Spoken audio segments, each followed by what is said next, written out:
오늘은 대면의 기쁨, 대면의 기쁨이라는 제목으로 우리 하나님 말씀 함께 나누도록 하겠습니다. 오늘 설교를 마지막으로 를 다루도록 하겠습니다. 이 사도 요한이 요한 이서의 마지막 부분을 쓰면서 성도의 얼굴을 대면하는 기쁨에 대해서 솔직하게 지금 표현을 하고 있습니다. 그 사람이 누군가를 기뻐하고 그리워한다 하는 것은 마음으로만 하는 것이 아니고 실제적으로 얼굴을 대면하고 싶을 때, 그리고 대면할 때, 그때 진정한 기쁨이 임하는 겁니다. 왜냐하면 얼굴과 얼굴을 맞댄다는 거, 그게 인격과 인격의 만남을 의미하는 것이기 때문에 그렇습니다. 갈수록 대면보다는 비대면이 일상화되고 있는데, 특별히 코로나 팬데믹 이후에 비대면 속도가 점점 이게 빨라지고 있습니다. 사실 교회라는 곳의 정체성이 예배에 있는데, 예배라는 게 하나님 얼굴 대면하는 거거든요. 그리고 성도가 성도의 얼굴을 대면하는 거고, 또 목회자와 또 성도들이 얼굴을 대면하는 거죠. 예배라는 게 대면이라는 것의 그 정체성이 근간을 가지고 있기 때문에 온라인 예배라는 게 흔드는 사건이죠. 근데 우리는 별로 그거를 심각하게 생각을 안 합니다. 온라인으로 예배 드리면 되지 이런 생각을 쉽게 하는데, 여러분들이 온라인 예배 드려보시면 예배가 점점 무너져 간다는 거 금방 알 수 있어요. 첫 번째 주야 샤워도 하고 옷도 잘 갖춰 입고 자세 딱 잡고 드리는데, 한 3주 4주만 지나 보세요. 양치도 안 하고 그냥 옷도 안 입고 드리게 됩니다. 점점 무너지게 돼 있고 하나님에 대한 경외감도 사라지게 돼 있어요. 왜 그러냐? 온라인은 가상 공간이잖아요. 얼마든지 조작이 가능하고 편집이 가능하다 하는 것이죠. 가상으로 만들어내는 거기 때문에. 또 온라인은 편집이 가능하다, 또 조작이 가능하다 하는 거, 진실을 알기 어렵고 진리가 있을 공간이기에는 굉장히 적합지 않다는 뜻입니다. 거짓으로 뭔가 조작이 가능하기 때문에. 또 온라인 만남이라는 게 내가 선택할 수 있는 공간이에요. 언제라도 끊을 수 있는 공간입니다. 언제라도 퇴장할 수 있고, 언제라도 인터넷 연결한 거 먼저 처리할 수 있는 공간이죠. 그래서 모든 걸 자기중심적으로 선택하고 결정하고 행동한다는 점에서 신앙의 그 연단이라든가 참을성이라든가 인내라든가 그 신앙의 깊이를 다루기에는 굉장히 부족한 공간이 온라인 공간입니다. 또 그 가상현실로 존재한다는 것 자체가 실제 얼굴을 대면하는 것에 갈수록 부담을 느끼게 된다 하는 것이죠. 이제 그렇게 되면 그 화면에 보이는 것에만 치중하게 되죠. 그럼 외적으로 보이는 것에만 치중할 수밖에 없게 되고, 외적인 가치에 이제 뭔가 의미를 두는 것에 열을 올리게 되겠죠. 이게 온라인이라는 게 이 사도 요한 당시에 교회를 공격했던 영지주의의 패턴하고 똑같은 모습을 가지고 있는 겁니다. 그 영지주의가 뭡니까? 가연설이라는 게 뭐예요? 실제 육체는 없고 그냥 헛개비처럼 유령만 가지고 있는 거. 주님이 그런 모습으로 오셨다는 건데, 그게 영지주의지만 계속 보여준다는 거죠. 그 유령 같은 만남을 하고 있다는 거죠. 그 이제 더 심각한 건 온라인으로는 무슨 고난이라든가 예수 그리스도의 십자가라든가 제자됨이라든가 이런 것들을 기대하기가 어렵습니다. 그래서 온라인에서 무리가 아무리 많아도 제자를 찾기에는 굉장히 어려운 구조가 이 온라인의 구조죠. 왜 이런 일들이 계속 일어나는가? 점점 이것을 강요하기 때문에, 사회가 이걸 강요하기 때문에 그렇기도 한데, 강요한다고 해서 교회가 너무 쉽게 온라인으로 예배를 돌리는 바람에 이게 이제 교회 안에서도 가속화된 겁니다. 너무 쉽게 포기한 거예요. 예배를 모습을 보여줘야 되는데 팬데믹이라는 게 오니까 세상과 똑같이 두려워하고 떨고 불안해하고 혼란에 빠져서 이 신앙의 근간이고 생명이 되는 오프라인 예배를 너무 쉽게 포기하고 온라인으로 빨리 전환하는 바람에 교회 안에서도 온라인이 점점 대세가 돼가고 있는 거죠. 이제 다음에 똑같은 상황이 오면 이제 정부는 굉장히 쉽게 교회 온라인 예배를 요구할 겁니다. 그리고 소모임 금지 명령도 저번에도 내렸기 때문에 똑같이 이제 그렇게 내리겠죠. 근데 여러분, 소모임 금지 명령이라는 거 이거 기독교 탄압이에요. 소모임이라는 게 소모임이고, 개모임도 소모임이고, 그냥 뭐 식당에서 모여도 소모임이고, 카페에서도 모여도 소모임이에요. 모든 국민들이 소모임을 자유롭게 하는데 교회만 하지 말라 그러는 거, 그거 명백하게 기독교 탄압입니다. 우리는 그런 생각을 해본 적이 없죠. 그 코로나 바이러스가 지하철이나 버스에서는 감염자가 안 나오는데 교회에서만 나온다. 식당에서는 감염이 안 되는데 교회 식당에서는 감염이 된다. 그 선택적으로 감염된다는 거 이상하지 않습니까? 상식적으로 생각을 해도. 불교나 천주교나 이슬람에서는 감염자가 안 나오는데 교회에서만 나온다. 그 바이러스가 뭐 생각을 하고 선택적으로 사람률, 코로나 감염률이 전체 감염률 중에서 1.5%입니다. 통계 결론이 났는데 무슨 말인가? 교회가 제일로 안전했다 하는 뜻이죠. 1.5%밖에 안 돼요. 결국에는 이제 언론이 세상 사람들과 함께 교회를 타겟해서 마녀 사냥을 했다 하는 뜻이죠. 그럼 뭐 어떻게 해야 되냐? 할 수 없는 겁니다. 원래 세상은 교회를 미워해요. 그래서 이런 빌미를 통해서 교회를 핍박해보자 하는 거죠. 원래 그런 거예요. 그럼 다음번에 이런 일이 생기면 어떻게 해야 되냐? 우리는 또 온라인으로 전환해서 모이기를 포기해야 되는 것인가? 하는 것을 오늘 본문을 통해서 좀 살펴보면, 사도 요한은 내가 너희에게 가서 대면하기를 원함은 너희 기쁨을 충만하게 하려 함이라, 이렇게 기록을 했습니다. 교회는 대면하는 기쁨이 있다는 겁니다. 그래서 우리 뭐 지금도 편지나 이메일이나 영상 통화로 우리가 예배할 수 있겠지만 온전한 예배는 아니기 때문에, 그럼에도 불구하고 우리는 얼굴과 얼굴을 대면해서 직접 만남을 통해서 주님이 주시는 기쁨과 성도가 성도를 만나면서 누리는 기쁨을 누려야 한다는 겁니다. 이 당시에 초대교회는 핍박받던 시대예요. 지금하고는 비교도 되지 않는 핍박을 받던 시대였습니다. 예수는 그리스도다, 메시아다. 그래서 입으로 그걸 입 밖으로 내면 그냥 바로 죽는 시대였습니다. 뭐 우리 시대의 핍박하고는 게임도 안 되는 핍박이죠. 함께 모이는 것만으로도 안전이 위협을 받던 상황인데, 요한은 지금 노년의 나이에 몸을 움직이기도 쉽지 않은 나이에 내가 가서 너희 얼굴 보기를 원한다, 위험을 무릅쓰고 그 얘기를 했다는 거죠. 그래서 너희들에게 내가 기쁨을 전해주기를 원한다 얘기를 하는 겁니다. 왜 요한을 성도들이 만나는 게 기쁨인가?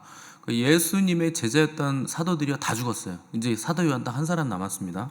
그래서 성도들이 예수님 직접 보고 예수님 말씀 직접 들은 제자에 대한 존경심이 있는 겁니다.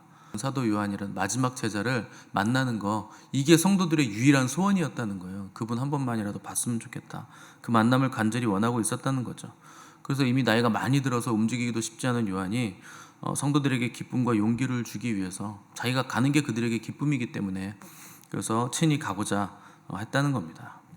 그래서 주님으로부터 진정한 기쁨을 누렸던 사도 요한이기 때문에 그 기쁨을 성도들에게도 주길 원했다는 거죠. 기쁨은 나누면 더 커지니까. 그래서 이런 기쁨들은 세상이 줄 수 없는 기쁨이라는 겁니다. 그래서 왜 하박국 선지자도 뭐 무화과 나무 잎이 마르고 포도 열매다 고백을 했잖아요. 그러니까 뭐 환경이나 상황이 아무런 상관이 없다는 뜻이에요. 가진 게 없다고 기뻐하지 못하는 것도 아니고, 또 못 먹는다고 기뻐하지 못한다면 그건 세상적인 기쁨이 우리의 기쁨을 대체하고 있다는 뜻이죠. 물론 굶는데 어떻게 기쁘겠습니까? 당연히 굶으면 힘든 것이고 가진 게 없으면 불편하죠. 그런데 구원이라는 거, 예수님이 우리를 구원하시고 이 땅에 오셔서 그분이 십자가에서 죽으신 이유, 다른 어떤 환경적인 걸 채워주시기 위해서 죽으신 게 아니고 우리를 구원하시기 위해서 죽으신 거잖아요. 그래서 우리가 구원의 기쁨이 우리 기쁨의 근간이 돼야 한다는 겁니다. 그러니까 십자가의 목적은 저와 여러분의 구원에 있다는 거예요. 그래서 우리 기쁨의 시작도 구원에 있고 기쁨의 최종 목적지도 구원에 있는 거죠. 그래서 믿음의 결국이라는 거 결국 구원에 있는 겁니다. 구원 없는 다른 어떤 기쁨, 다른 어떤 누림 다 소용없는 거예요. 그래서 다윗은 시편 4장 7절에서 주께서 내 마음에 고백을 했습니다. 주께서 내 마음에 두신 기쁨, 그거 세상 사람들이 누리는 그 곡식과 포도주, 그러니까 뭐 경제적인 어떤 자유와 경제적인 기쁨보다 훨씬 더 크고 승하다, 이렇게 다윗은 고백을 했다는 거죠. 그러니까 뭐 비즈니스가 잘 되고 장사가 잘 돼서 뭐가 많이 생기는 기쁨보다 주님이 주신 기쁨이 더 크고 주님이 주신 기쁨만이 진정한 기쁨이다, 영원한 기쁨이다, 이렇게 얘기를 했다는 거죠. 세상은 뭐니 뭐니 해도 머니가 최고죠. 돈이 나의 기쁨이다, 뭐 이런 뜻이죠. 그래서 사람들은요, 경제 문제 해결해 준다 그러면 그 사람 영웅시합니다. 그래서 빌 클린턴이 대통령 당선될 때 딱 한마디, 부시 대통령은 뭐 전쟁 뭐 이런 것들 때문에 뭐 안보 이런 걸 강화했는데 클린턴 딱 한마디 했어요. 바보야, 문제는 경제야. 그 얘기 해가지고 당선된 겁니다. 그 문제는 경제야라는 말이 뭐예요? 내가 경제 문제 해결해 줄 테니까 나 찍어, 잘 살게 해줄게, 이 얘기 한 거잖아요. 그래서 여러분 뭐 경제가 나아집니까? 다 거짓말이에요. 대통령 잘 뽑으면 경제가 좋아진다고요? 경제라는 거 그렇게 해서 좋아지는 거 아닙니다. 보이지 않는 손 모르세요? 아담 스미스의 보이지 않는 손. 경제는 누가 뭘 이렇게 손을 대는 순간 망가져요. 생명력이 있는 겁니다.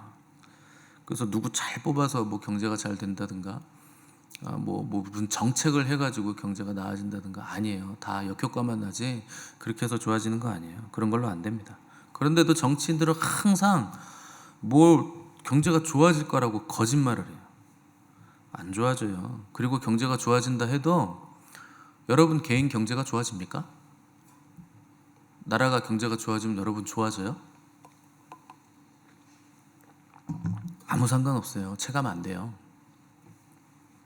물론 수출 잘 되고 기업 실적 좋아지면 의미 있고 그렇게 돼야 되는 게 뭐 좋은 일이죠. 근데 그게 나에게 기쁨을 준 적이 아무 상관없어요.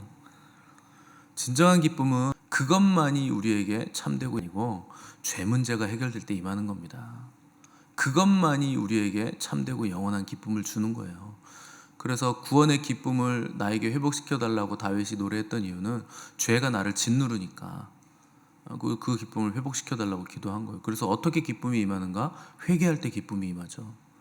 그래서 우리는 죄를 회개할 때 하늘로부터는 참된 기쁨을 누리게 되는 것이고 우리 영혼이 가벼워지게 되는 거죠.